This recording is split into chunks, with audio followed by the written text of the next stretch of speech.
Selam arkadaşlar. Bugün ETS 2'deyiz. Ancak beklenen uzun süredir herkesin beklediği grafik modumuz nasıl yüklenecek, neler kullanıyoruz, bu Snowmoon sitesine nasıl üye olunuyor vesaire gibi onunla alakalı bugün bu videoyu çekiyor olacağım. Hatta bir güzelliğimiz de var. Normalde ücretli olan bir tane mod ETS'nin bir mod paylaşım sitesine düşmüş. Yani bildiğiniz korsan olarak eklenmiş bu. Normalde ücretli bir mod. PNG'nin modu biliyorsunuz. Bu kar modu, yağmur modu, işte yaz modu, kış, ilkbahar modu vesaire, sonbahar modu gibi modları var onun. Oraya düşmüş. Birisi patlatmış, oraya koymuş yani. Hem de en son sürüm 1.59 sürümü koymuş. Benim de işime yaradı açıkçası. Ben de onu indirdim. Ben de şu anda onu kullanıyorum. Hangi linkler vesaireler olduğunu ben videonun açıklama bölümüne ekleyeceğim arkadaşlar. Oradan tüm linkleri bulabileceksiniz. Grafik modunun linki olsun. Snowy Moon sitesinin linki olsun. Hepsini kullandığım her şeyin linkini video açıklamasına koyacağım. Sizler de oradan bu videoyu çok detaylı bir şekilde izleyerek benim grafiklerimin aynısını yapabilirsiniz ya da nasıl yüklendiğini öğrenirsiniz. Kendi detaylı ayarlarınızı yaparsınız. Nvidia şöyle göstereyim. Nvidia'nın buradaki çok bir şey yapmadım ama buradaki ayarlarımı da göstereceğim ben sizlere Nvidia'daki. Ama bu sadece Nvidia için geçerli. Bu filtre ayarları. Pozlama, kontrast ve ayrıntılar bölümünü kullanıyorum ben. Hani Nvidia kullanmıyorsanız bile bunu yapmasanız da olur. Çok da problem değil. AMD kullanıyorsunuz. Kendi ekran kartınızda bir ayar menüsü vardır belki. Oradan da yapılandırabilirsiniz. Şimdi öncelikle Snowy Moon sitesine girelim. Nasıl üye olacağız? Çünkü orada üyelik ben çok problem yaşadım. Hemen şöyle ben gizli pencerede açtım hatta bunu. Çünkü benim normal penceremde kendi hesabım girili olduğu için zaten aboneliğim gözüküyor. Şimdi Snowmoon video açıklamasına söylediğim gibi bu sitenin linkini direkt buraya bulabileceksiniz. Buraya geldiğiniz zaman öncelikle Patreon hesabına gidip abone olmanız gerekiyor. O da $1 olması lazım aylık. Aylık bu grafikler için para ödemeniz gerekiyor. Snowmoon'da. Patreon'a tıklıyoruz buradan. Patreon'a geldik abi. Snowmoon'un Patreon sayfası burası. Join for free var. Buraya basıyoruz. Ben normal mail ile kaydolamadım. Normal mail ile kaydolduğum zaman sürekli bir hesabı iptal ettiler. O oldu, bu oldu. Hiç satın alamadım. Öyle söyleyeyim. Ben Google ile kaydoldum. Hiçbir problem yaşamadım şimdiye kadar. Siz deneyin artık. Apple'la olur, Facebook'la olur, Google'la olur, normal mail'le olur. Siz neyle istiyorsanız onunla deneyebilirsiniz. Ben yine size Google'la göstereceğim nasıl yaptığımı. Hatta bir tane deneme Gmail hesabı açtım. Bakın burada Hilmi bir deneme 10 diye öyle bir mail hesabı açtım. Bir daha kullanmayacağım. Muhtemelen unutacağım zaten bunu. Buraya mail hesabınıza gireceksiniz. Bu şekilde devam et diyeceksiniz. Biraz bekletecek.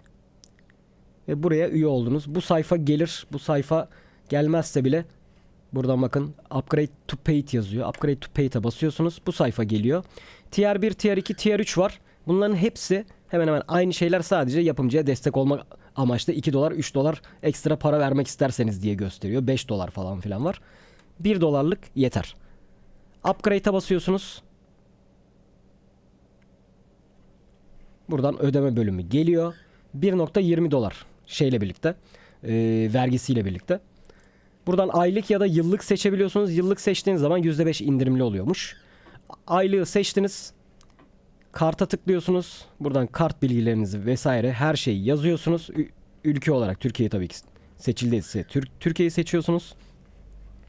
Kart bilgilerinizi giriyorsunuz. Buradan abone ol diyorsunuz. Kartınızdan $1.20 çekiyor ve abone olmuş oluyorsunuz. Sonra burada işiniz bitiyor tamamen. Burada artık bir işiniz kalmıyor. Bunu direkt kapatabilirsiniz.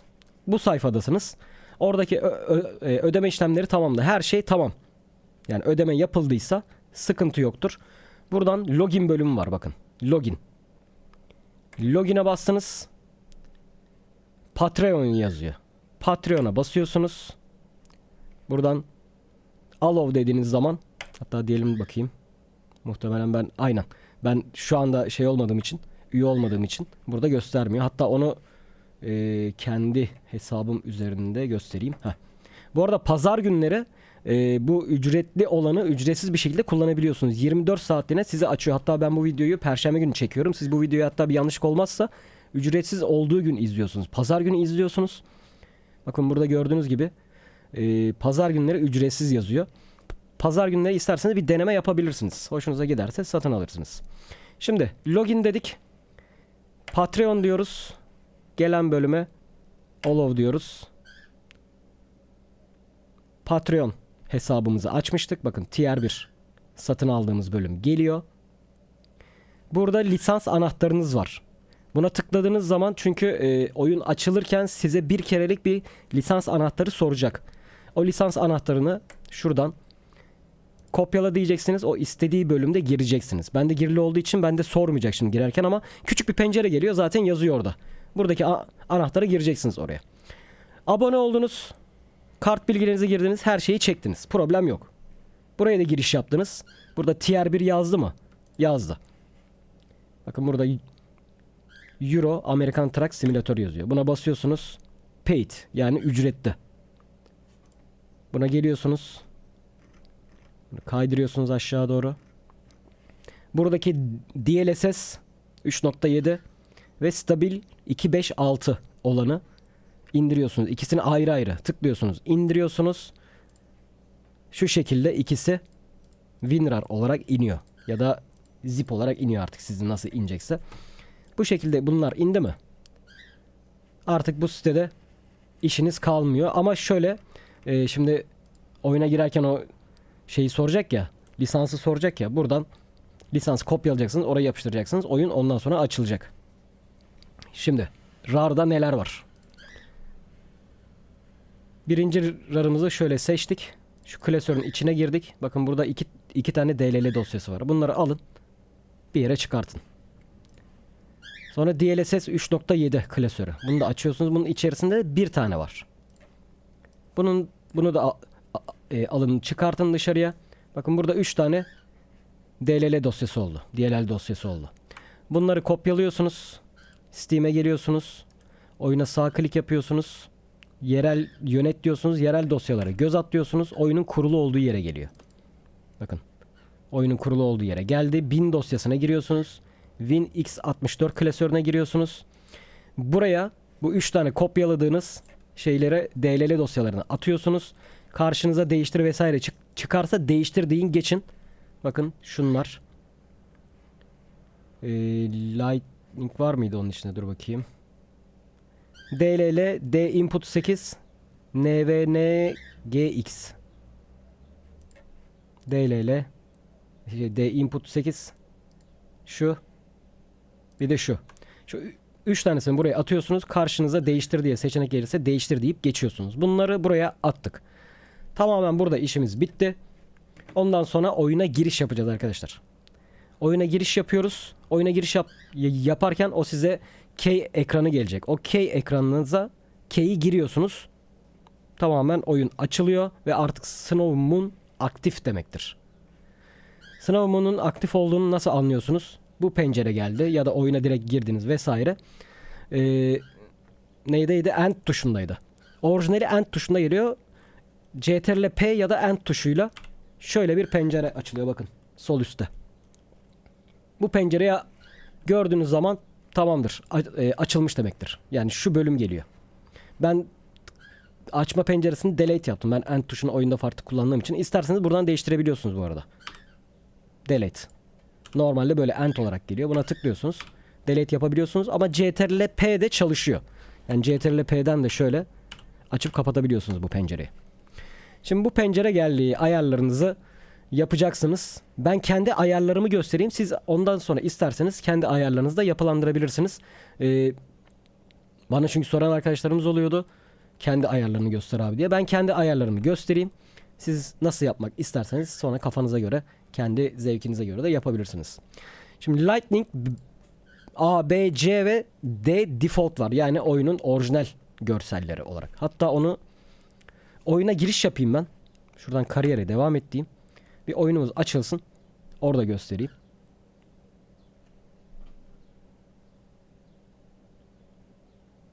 Bu PNG grafik modunu falan da göstereceğim. Şimdi bu bölümleri bir yapalım, göstereyim. Ondan sonra o bölümü de göstereceğim. Öncelikle şu sınavımın ayarlarını vesairesini halledelim.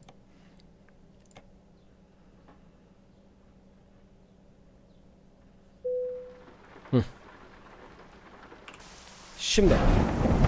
Ey maşallah. Sesi kısalım şöyle. Sesle işimiz yok. Şimdi bu pencereyi açtık mı? End tuşuna bastık ya da CTRL P tuşuna bastık ya da siz buradan bir kısa yol tuşu ayarladınız kendinize özel. Ona bastınız. Bu pencereyi açtınız. Ben Lightning B'de kullanıyorum. Bakın Lightning D oyunun kendi yani Snow Moon'un harici iptal olan bölümü gibi düşünebilirsiniz. Oyunun kendi grafikleri. Snow Moon A'da bu şekilde, B'de bu şekilde, ben B'de kullanıyorum. Bir de C var. C biraz daha böyle karanlık gözüküyor.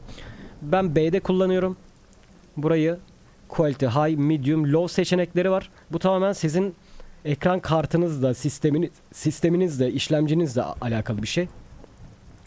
Bunu Low, Medium ya da High yapabilirsiniz. Ben High'da kullanıyorum. Benim sistemim yeterli geliyor. Ondan sonra Anti-Aliasing and Motion Blur. Bu pencereyi açıyorsunuz. Ben de şu seçili. Bunu deaktif ederseniz oyun böyle gözükür. Bunu seçerseniz böyle gözükür. Ben de şu seçili. Bunu seçiyorum. Ben bu seçenekte kullanıyorum. FXAA Enable Sharpness 2 Sharpen Edges 5. Ben de bu şekilde. Motion Blur buradan aktif ediyorum. Bunu da 8 yapıyorum. Yanımdan geçen araçların görüntüsü biraz daha böyle hani bulanıklık şeklinde geçiyorlar. Daha böyle hani gözüme hoş gözüküyor benim. Bunu 8 yapıyorum ben. Siz isteğinize göre yapabilirsiniz. İsterseniz komple kapatabilirsiniz de. Sonra Go Back dedik. Rendering Lightning bölümünü açıyoruz. Şimdi burada bakın. Distance Screen Space Shadow Enabled. Bu bende Enabled şeklinde aktif. Low Resolution SSAO deaktif. Bunu ben açmıyorum. Bende deaktif olarak kalıyor. SSAO Soft. Bunları hiç ellemedim. Bunlar bu şekilde. Bu 1.50. Bu standartta 1 gelir. Şöyle gelir. Ben bunu 1.50 yapıyorum. Biraz daha gölgeleri daha koyu hale getiriyor bana. Interior aydınlatması, hatta onu da şöyle dur bakayım. Araç içine bir geçelim. Araç içinde de bakın interior aydınlatması. Tamamen keyfinize göre aydınlık, karanlık yapılandırabilirsiniz. Bende kaçtaydı? 1.82'deydi bende. Ben 1.82'de kullanıyorum. Interior Lighting Enabled. Bunu açarsanız böyle oluyor araç içi. Ben bu şekilde kullanıyorum. Böyle kullanılmaz çünkü. Aynalarda da aynı şekilde aktif etmek ya da pasif etmek için kullanabilirsiniz. Ben de bu şekilde. Yağmur da devre dışı bırakabiliyorsunuz isterseniz. Yani şu yağan yağmur görseli var. Bakın cama bakın. Bunu devre dışı bıraktığınız zaman yağmur böyle gözüküyor. Tabii ki yağmur gözüksün istediğim için de bu şekilde yapıyorum. Şimdi tekrar dış kameraya çıkayım. Tekrar şu pencereyi açalım. Şimdi Colors Tone Map. Buraya giriyoruz. Asıl filtre bölümü burada. Benim filtrelerim bu şekilde arkadaşlar. Şimdi tek tek bunlar ne işe yarıyor diye sizlere göstermeyeceğim. Gösteremem zaten. Benim ayarlarım bu şekilde. Buradan videoyu durdurup bir fotoğraf çekip kendi ayarlarınızı benim yaptığım ayarlara göre yapılandırabilirsiniz isterseniz. Ben bu şekilde görerek, deneyerek yaptım. 2-3 haftadır onu değiştir, bunu değiştir derken ben böyle bir ayar tutturdum. Benim hoşuma gitti. Ben bu şekilde kullanıyorum. Siz canınız nasıl istiyorsa o şekilde yapabilirsiniz. Objects. Bu bölüme geldiğimiz zaman da Surface bölümünü sonuna kadar açıyorum ben. Bakın renkleri görüyorsunuz. Bu hale getiriyor. Roads 1.0 gelir.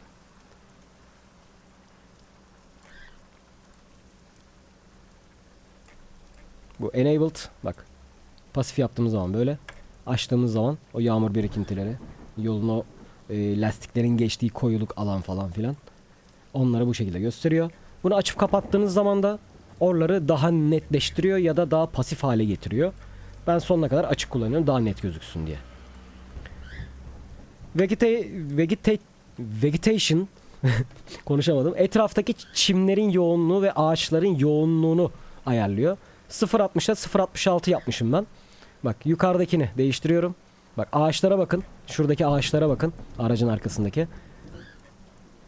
Daha az yapraklı gözüküyor. Yani FPS'inizi biraz daha arttırabilir. Daha sık yapraklı oluyor mesela. Ben bunu 0.60 yapıyorum. Aşağıdaki de etraftaki çimler.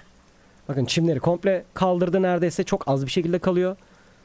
Bak, yavaş yavaş açıyorum. Sonuna kadar açtım. Hop çimler komple belirginleşiyor. Oyunlarda yeşillikler FPS'i çok etkiler. Haberiniz olsun. Ben bu şekilde 66 yapıyorum. Yani FPS'inizi bayağı bir etkiler yeşil bölgeler. Burada da başka bir işimiz artık kalmıyor. Tamamen Snow Moon ayarlarım benim bunlar. Başka hiçbir ayarım yok arkadaşlar Snow Moon'da. Bakın yağmuru kapatayım. Yağmuru aktif etmek için gset weather 1 yazdığınız zaman yağmur aktif olur. 0 yaptığınız zaman da yağmur pasif duruma geçer. Normal güneşli havaya döner. Şimdi benim görsellerim bu. Bakayım Skybox mesela şöyle yapayım. Benim görsellerim bu şekilde. Bir de Nvidia filtrelerimde neler kullanmışım. Onun için de ekran kartınızın Nvidia olması gerekiyor. Bende 3090 var. Ona göre destekli bir kart olması gerekiyor. Alt F3 tuşuna bastığınız zaman oyun filtreleri diye bir bölüm açılıyor bakın burada. Alt F3'e bastığınız zaman oyun filtreleri burada. Euro Truck Simulator 2'yi seçmeniz lazım. Her oyunda bu filtreler çalışmıyor ama ETS'de, ATS'de çalışıyor. Bilginiz olsun. Şimdi bu filtreler benim kapalıyken oyunum böyle gözüküyor. Bakın etrafa bakın. Daha soluk. Daha böyle hani beyaz her yer. Benim ayarlarım geldiği zaman oyun bu şekilde oluyor. Keskinleştirmesi vesairesi farklı oluyor. Şimdi ben neleri aktif etmişim? Bakın aktif filtre sayısı 2. Pozlama, kontrast ve ayrıntılar. Buradan bir sürü seçenek var. Bir nevi reshade gibi aslında. Reshade kullanmıyorum şu anda. Pozlamayı seçtikten sonra burada pozlama ayarları geliyor. Benim pozlama ayarlarım bunlar. Pozlama, kontrast, aydınlık vurgular, gölgeler, gama. Ben bu şekilde kendi göz zevkime göre ayarladım bunların hepsini. Ayrıntılar eklemişim. Ayrıntılarda da keskinleştirmeyi açtım. Berraklığı birazcık yükselttim. HDR tonlamasını açtım. Işık patlamasını sonuna kadar kapattım. Işık patlamasını açarsanız böyle oluyor oyun. O yüzden bunu kapattım. HDR tonlaması normalde şöyle 0. Ben bunu 24 yaptım mesela. Berraklık normalde bu 0. Bak şu şekilde. Etrafı daha böyle net olmayan bir hale getiriyor. Ben böyle kullanıyorum. Keskinleştirmeyi de normalde şu şekilde bayağı bir arttırabiliyorsunuz ama bu sefer çizgi film şeyine dönüyor artık yani. El çizimine dönüyor. Ben bunu göz kararı 10 yaptım. Ayrıntılar bölümünde bu şekilde. Bunu her seferinde yapmanıza gerek yok. Bu bir kere olduğu zaman buraya kaydoluyor. Oyuna her girdiğinizde açık şekilde otomatik geliyor. Haberiniz olsun. Tekrar bu menüyü kapatmak için Alt F3 yapabilirsiniz. Bakın. Kapalıyken oyunun böyle gözüküyor. O filtreler aktifken oyunun böyle gözüküyor. Yani şöyle görebilirsiniz. Hatta Skybox değiştirelim.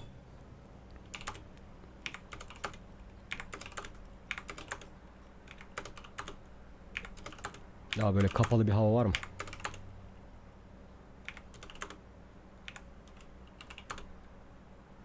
Yok herhalde en kapalısı.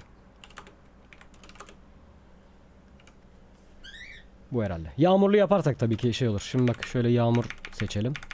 Reset weather 1. Hop. Yağmuru başlattık.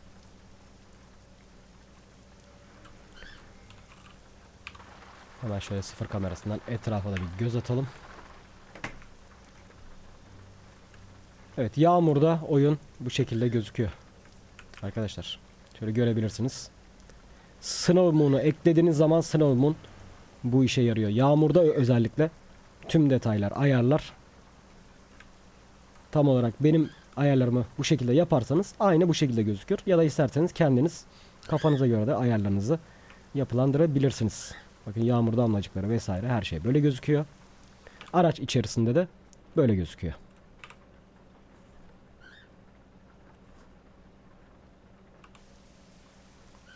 Şimdi Snow Moon bu kadar. Oyun içerisindeki Snow Moon ayarlarımız da bu kadar. Nvidia ayarlarımız da bu kadar. Şimdi tekrardan ben şöyle giriş ekranıma döneyim. Şimdi grafik modu. Steam Atölyeden falan kullandım, denedim. Güzel bir şeyler yakalamıştım. Önceki videolarımda izlediniz zaten bilenler. Bu grafik modunu söylediğim gibi normal ücretli bir mod bu. Nasıl olduysa birisi bunu patlatmış, siteye yaymış. Yani herkese yaymış. Hemen ona da bir gelmek istiyorum. Modland sitesinde birisi paylaşmış abi bunu. ETS olarak değil ATS olarak paylaşmış hatta bunu. Ama ben denk geldim. Baktım bu ETS için yani biliyorum. Bu ETS için yani. Şöyle görebilirsiniz. Niye açılmıyor? Dur bakayım sayfayı F5 yapalım. Aynen. Bunlar ETS görseli çünkü. Bakın görebilirsiniz. Bunlar ETS görseli. Baktım 1.59 hem de. Direkt indirdim ki çalışıyor, orijinal mod yani. Hiç sıkıntı yok. Şimdi video açıklamasında yine bu siteyi bulabilirsiniz. Bu siteden indirebilirsiniz ama kaldırılır kaldırılmaz bir şey diyemem arkadaşlar. Çünkü dediğim gibi bu ücretli bir mod. Teliften dolayı belki kaldırırlar. Oyun 1.60 versiyona güncellendiği zaman çalışmayacaktır eminim. Ondan sonra kendinize yeniden bir grafik modu bulmanız gerekir. Haberiniz olsun. Şimdi bu siteden aşağı indiğiniz zaman şurada iki tane link var. Birisi 2.5 GB, birisi 500 MB. Bu ikisini indirmeniz gerekiyor. Mesela tıkladınız. Continue diyorsunuz. Burada indirme sitesine geliyor. Generate link diyorsunuz. Biraz sizi bekletiyor. Benim dediklerimi yaparsanız herhangi bir reklam vesaire virüs tarzı şeyler indirmezsiniz. Çünkü bazı arkadaşlarımız yazıyor. Abi verdiğim modu linkine bastım, indirdim, virüs indi.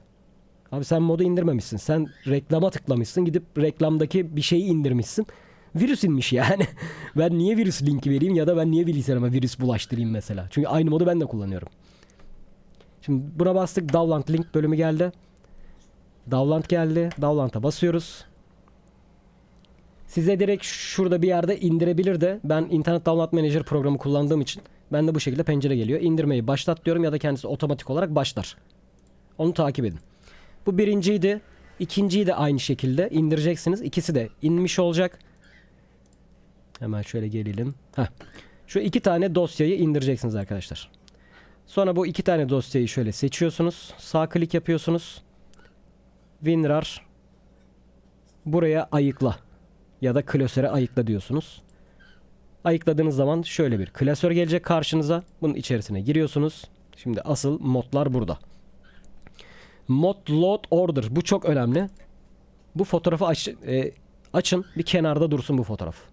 Çünkü burada mod sıralamasını gösteriyor oyun içerisinde. Bu bir kenarda dursun.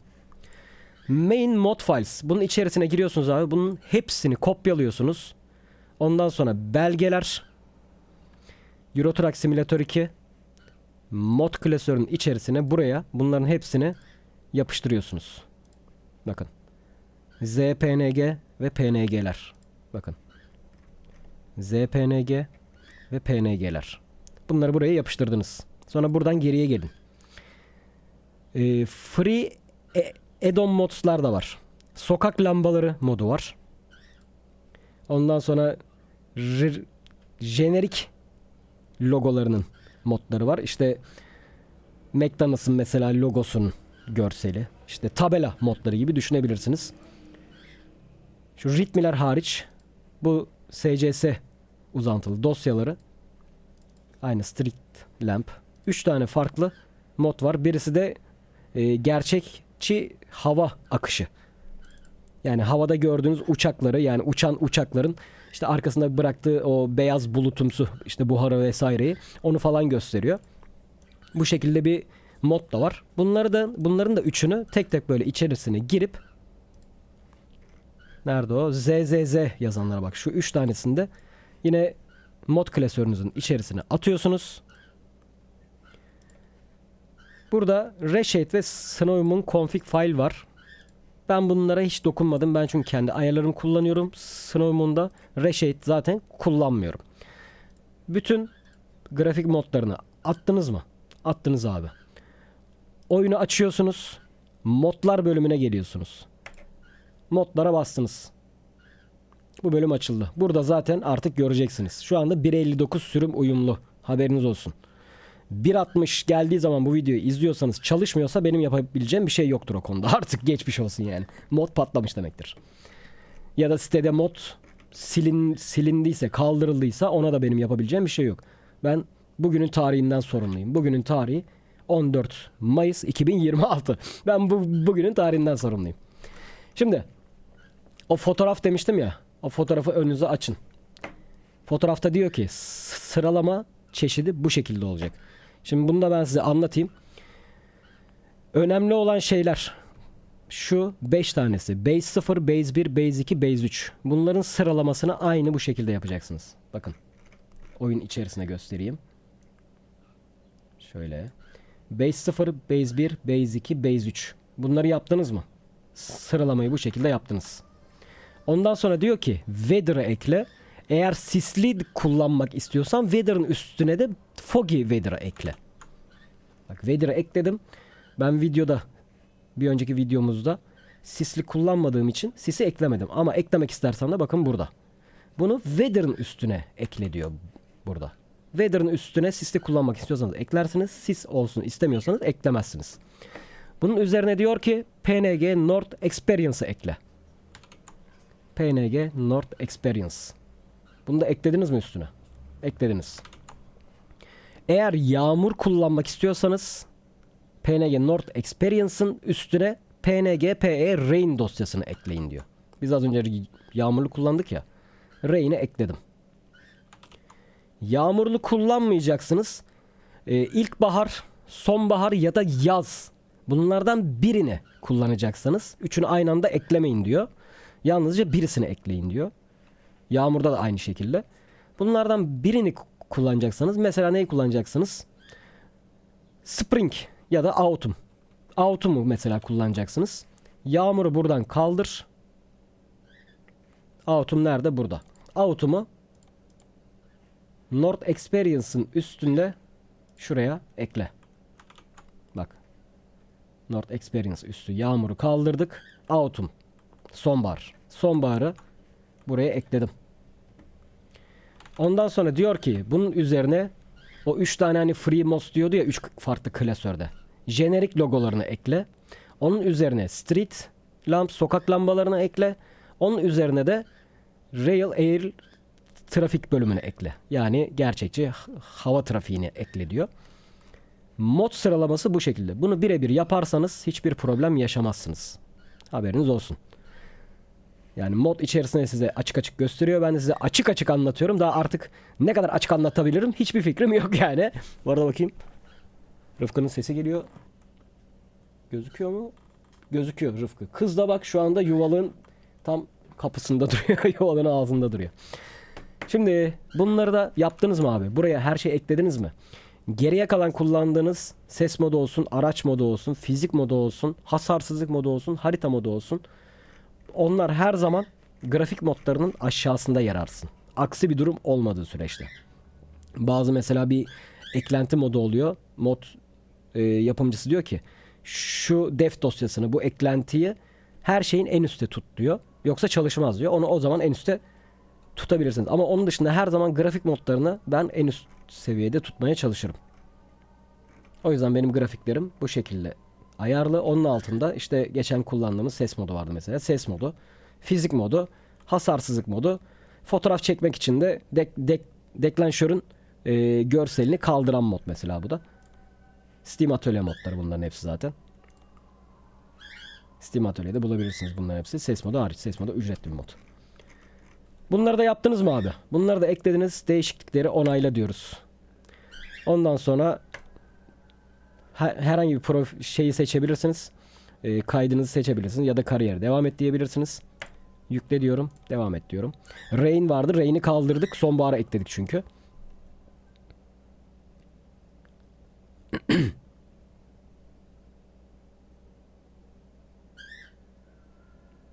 Birazcık geç açılabiliyor. Ondan sonra hemen geldik buraya. Sür dedik. Yağmuru bir kapatalım. Evet bakın sonbahar modu. Az önce yapraklar, yeşillikler vardı. Şu anda mesela ağaçlarda. Allah dur. Fazla hızlı gittik. Şu tuşlara alışamadım bir türlü. Bak sonbahara eklediğimiz için ağaçlar bu şekilde olmuş oldu. Çimler sararmış, yapraklar dökülmüş. Böyle bir görsel bizi karşılamış oldu mesela. Ha yağmur yağdırmak istiyorsanız yine yağmur yağdırabilirsiniz. Ama o PNG'nin yağmuru olmuyor bu. Bak o görseli yakalayamıyorsunuz mesela. O bulutlanmayı vesaireyi o şeyi yakalayamıyorsunuz. Her ne kadar PNG sonbahar modu olsa bile yine de o rain modunun ayrı bir görseli var. Ayrı bir grafiği var yani. Onu yakalayamıyorsunuz. Yağmurla oynayacaksanız onu aktif edin. Yağmurla oynamayacaksanız yaz, ilkbahar, sonbahar bunlardan birisini aktif edebilirsiniz. Fotoğraf modunda mesela şöyle yapayım. Fotoğraf modunda burada size saatleri şöyle göstereyim. Mesela yağmur yağmasın dur be.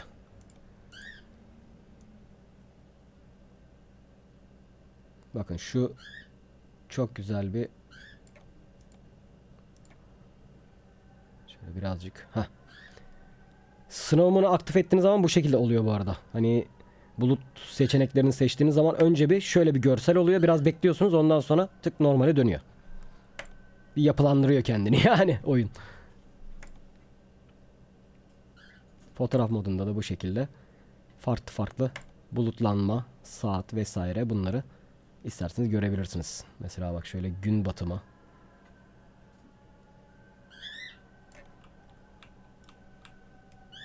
Şöyle gün batımından bir görsel yapabiliriz şöyle.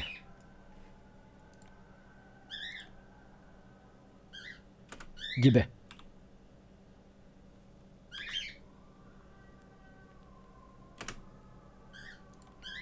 Evet, çok isteniyordu. Abi nasıl yükleniyor, nasıl yapıyorsun, nasıl yaptın, nasıl üye olacağız, işte hangi grafik modunu kullanıyorsun, ayarların nedir? Çok isteniyordu. Ben de çoğu zaman videolarımda ve yorumlarımda söyleyeyim ki ben de daha yeni yükledim sınavımı. Ben de çok detayını bilmiyorum. Ki hala bilmiyorum. Ben birazcık yapılandırayım, benim içime sinsin, benim gözüme birazcık otursun. Ondan sonra video çekeyim diyordum. Ya benim içime artık sindi, oturdu. Yani çok fazla bir değişiklik yapacağımı da düşünmüyorum. Grafik modunu da güzel bulduk bence. Yani ücretli bir mod ücretsize düşmüş. Aslında yani kim yaptıysa onu yaptığı bir şey iyi bir şey değil sonuçta. Ücretli modu alıp da patlatıp bir mod sitesine herkese açık bir şekilde paylaşması aslında doğru bir şey değil. Ama düşmüş. Düşmüş yani ne yapalım? Sonuçta biz patlatmadık bunu. Düşmüş. Biz de en azından 1.60 sürüm gelene kadar birazcık kullanırız zevkimize. Alırız. 1.60 geldikten sonra zaten bir daha o mod kullanılamaz hale gelir. Belki biri yine patlatır sağa sola koyarsa o zaman denk geliriz. Denk gelemezsek normal Steam'deki farklı grafik modlarından artık canımız ne isterse onu o şekilde kullanabiliriz. Ama en azından Snowmoon nasıl abone olunur, nasıl satın alınır, nasıl yüklenir, benim ayarlarım nedir, nereden ne şekilde ayar yapılıyor bunların hepsini hiç değilse göstermiş oldum. Siz de bu şekilde yapılandırabilirsiniz. Tüm ayarlarınızı yapabilirsiniz. Yağmurlu vesaire artık nasıl canınız istiyorsa, bilgisayar durumunuz neye el veriyorsa ona göre birazcık yapılandırmanız gerekiyor. Çünkü sınavımın birazcık sistem istiyor. Bilgisayarınızı kastırabiliyor. Grafik ayarlarınızı ona göre dengelemeniz gerekebilir. Ya da sınavımını hiç kullanmayabilirsiniz de, kullanamayabilirsiniz de. Yani düşük bir sisteminiz varsa zaten sınavımın hiç mantıklı bir şey değil. Ya da şöyle bir şey yapabilirsiniz. Buradan Quality High yerine Medium seçebilirsiniz. Ya da Low seçebilirsiniz. Bu şekilde biraz daha FPS'inizi arttırabilirsiniz. Evet arkadaşlar. Grafik modu ayarlarımız bu şekilde. Gerekli olan tüm detaylar, linkler video açıklamasında. Detaylar demeyeyim. Detayların hepsi videoda. Linklerin hepsi videonun açıklamasında. Oradan tüm hepsine ulaşabilirsiniz. Sizler de bu videoyu dikkatlice izlerseniz sorunsuz problemsiz bir şekilde benim şu anda gördüğünüz grafiklerime sahip olabilirsiniz. Evet, izlediğiniz için teşekkür ederim. Beğendiyseniz beğen butonuna basmayı unutmayın. Bir sonraki videomuzda görüşmek üzere. Kendinize iyi bakın ve hoşçakalın.